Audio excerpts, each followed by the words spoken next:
Part II. Combray. Section 18. Presently the course of the Vivonne became choked with water plants. At first they appeared singly, a lily, for instance, which the current, across whose path it had unfortunately grown, would never leave at rest for a moment, so that, like a ferry boat mechanically propelled, it would drift over to one bank only to return to the other, eternally repeating its double journey. Thrust towards the bank, its stalk would be straightened out, lengthened, strained almost to breaking point, until the current again caught it, its green moorings swung back over their anchorage, and brought the unhappy plant to what might fitly be called its starting point, since it was fated not to rest there a moment before moving off once again. I would still find it there, on one walk after another, always in the same helpless state, suggesting certain victims of neurasthenia, among whom my grandfather would have included my Aunt Léonie, who present without modification year after year the spectacle of their odd and unaccountable habits, which they always imagine themselves to be on the point of shaking off, but which they always retain to the end. Caught in the treadmill of their own maladies and eccentricities, their futile endeavours to escape serve only to actuate its mechanism, to keep in motion the clockwork of their strange, ineluctable, fatal daily round. Such as these was the water lily, and also like one of those wretches whose peculiar torments, repeated indefinitely throughout eternity, arouse the curiosity of Dante, who would have inquired of them at greater length and in fuller detail from the victims themselves, had not Virgil, striding on ahead, obliged him to hasten after him at full speed, as I must hasten after my parents. But farther on the current slackened, where the stream ran through a property thrown open to the public by its owner, who had made a hobby of aquatic gardening, so that the little ponds into which the Vivonne was here diverted were aflower with water lilies. As the banks at this point were thickly wooded, the heavy shade of the trees gave the water a background which was ordinarily dark green, although sometimes, when we were coming home on a calm evening after a stormy afternoon, I have seen in its depths a clear, crude blue that was almost violet, suggesting a floor of Japanese cloisons. Here and there on the surface floated, blushing like a strawberry, the scarlet heart of a lily set in a ring of white petals. Beyond these the flowers were more frequent, but paler, less glossy, more thickly seeded, more tightly folded, and disposed by accident in festoons so graceful that I would fancy I saw floating upon the stream, as though, after the dreary stripping of the decorations used in some Watteau festival, moss roses and loosened garlands. Elsewhere a corner seemed to be reserved for the commoner kinds of lily, of a neat pink or white like rocket flowers, washed clean like porcelain, with housewifely care, while a little farther again were others, pressed close together in a floating garden bed, as though pansies had flown out of a garden like butterflies, and were hovering with blue and burnished wings over the transparent shadowiness of this watery border. This skyey border also, for it set beneath the flowers a soil of a color more precious, more moving than their own, and both in the afternoon, when it sparkled beneath the lilies in the kaleidoscope of a happiness,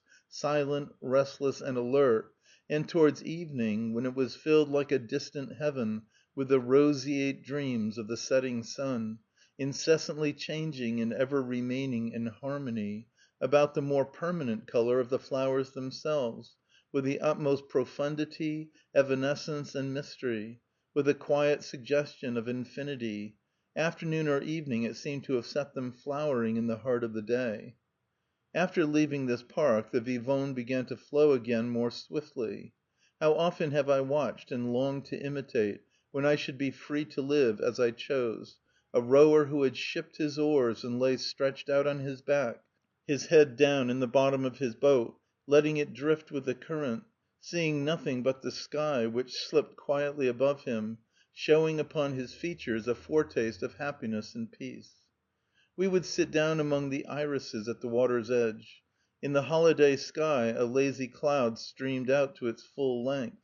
Now and then, crushed by the burden of idleness, a carp would heave up out of the water with an anxious gasp.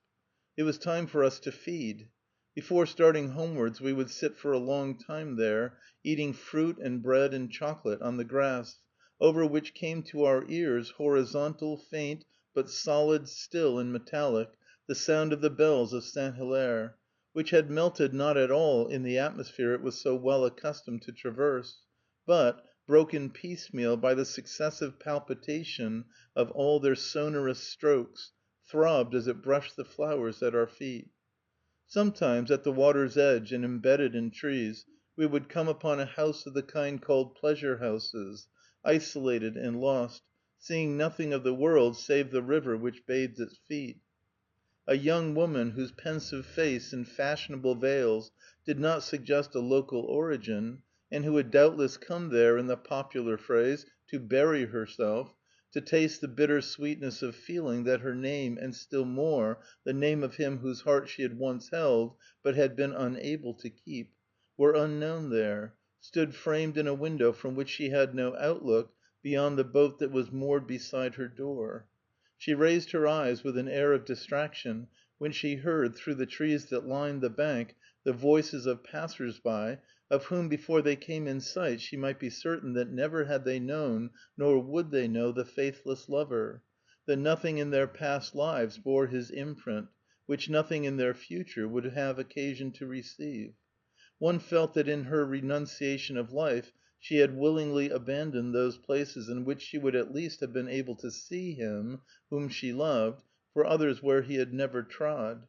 And I watched her as she returned from some walk along a road where she had known that he would not appear, drawing from her submissive fingers long gloves of a precious, useless charm.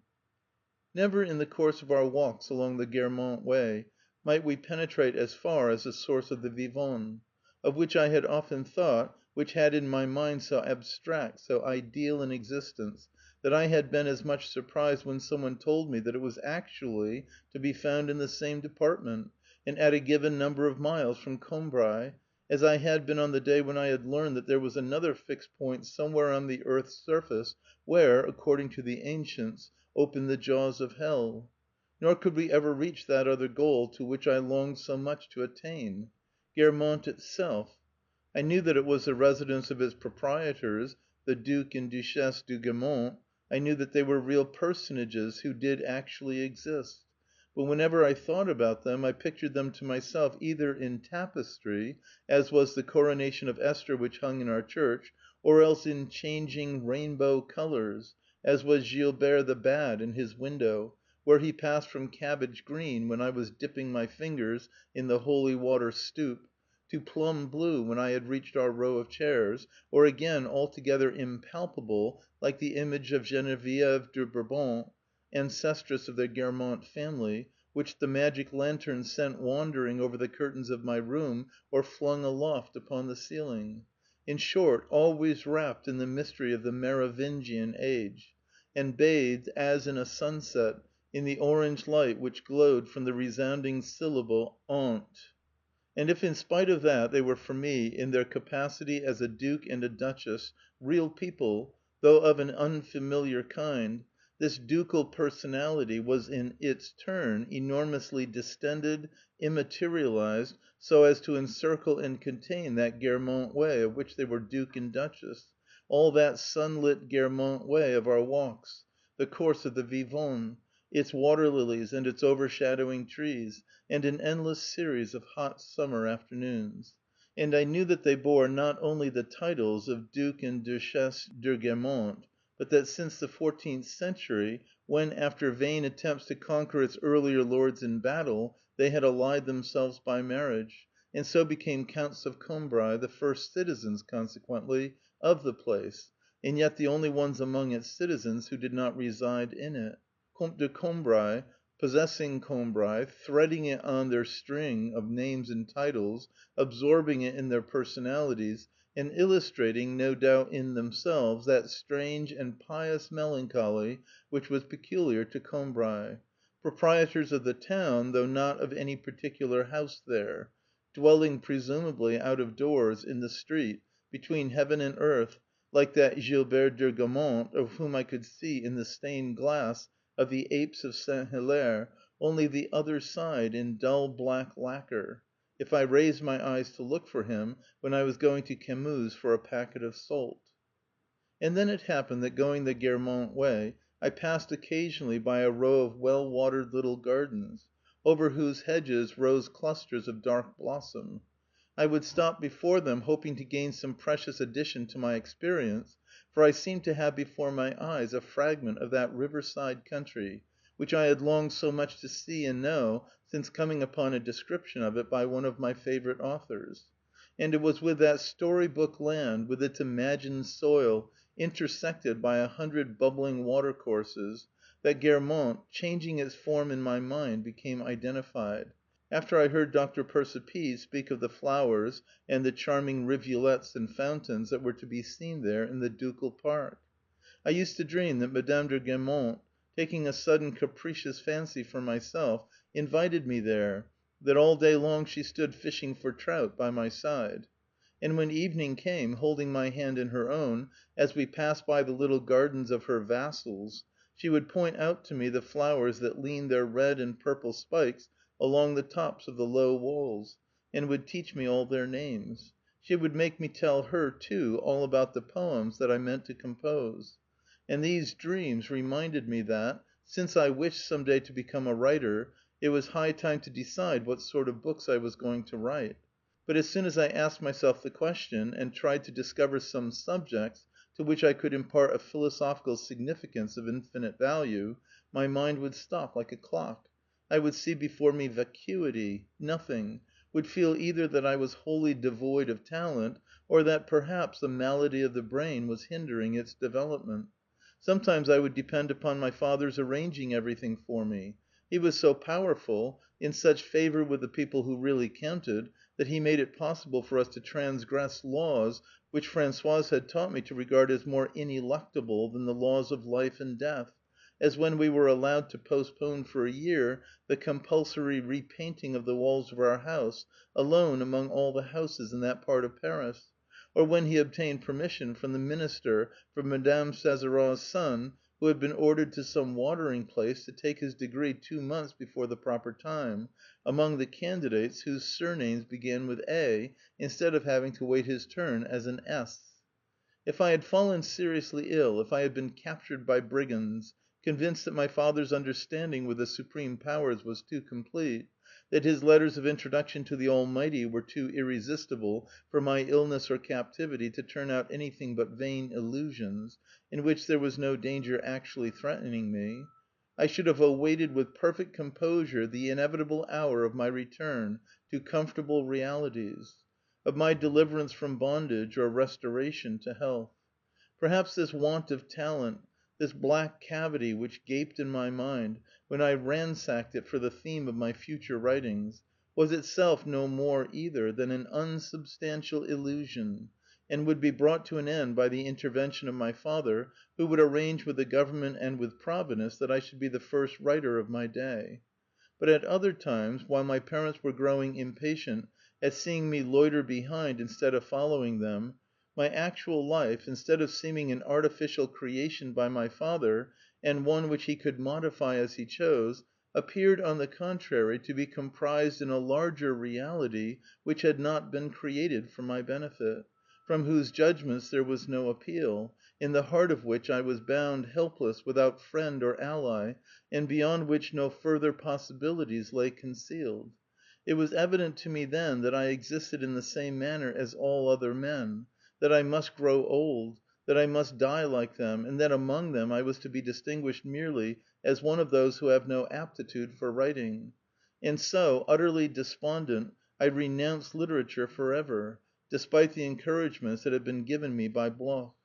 This intimate, spontaneous feeling, this sense of the nullity of my intellect, prevailed against all the flattering speeches that might be lavished upon me, as a wicked man, when every one is loud in the praise of his good deeds, is gnawed by the secret remorse of conscience.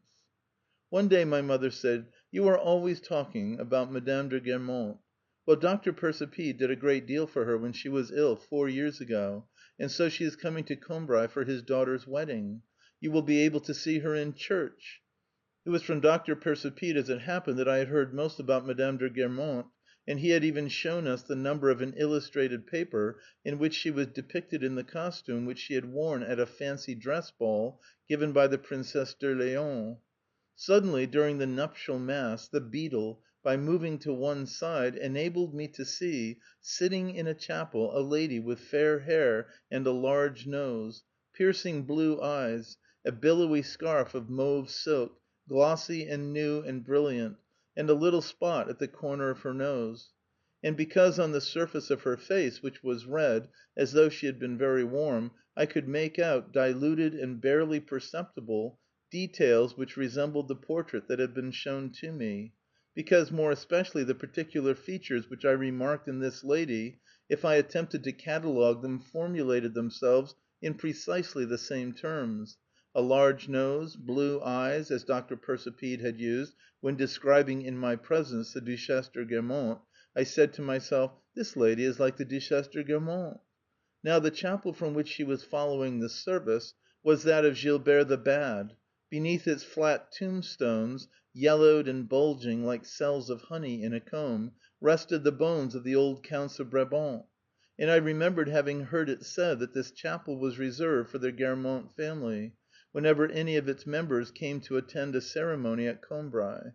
There was, indeed, but one woman resembling the portrait of Madame de Guermantes, who on that day, the very day on which she was expected to come there, could be sitting in that chapel. It was she. My disappointment was immense. It arose from my not having borne in mind, when I thought of Madame de Guermantes, that I was picturing her to myself in the colours of a tapestry or a painted window, as living in another century, as being of another substance than the rest of the human race. Never had I taken into account that she might have a red face, a mauve scarf like Madame Césarat, and the oval curve of her cheeks reminded me so strongly of people whom I had seen at home, that the suspicion brushed against my mind, though it was immediately banished, that this lady in her creative principle, in the molecules of her physical composition, was perhaps not substantially the Duchesse de Guermantes, but that her body, in ignorance of the name that people had given it, belonged to a certain type of femininity which included also the wives of doctors and tradesmen.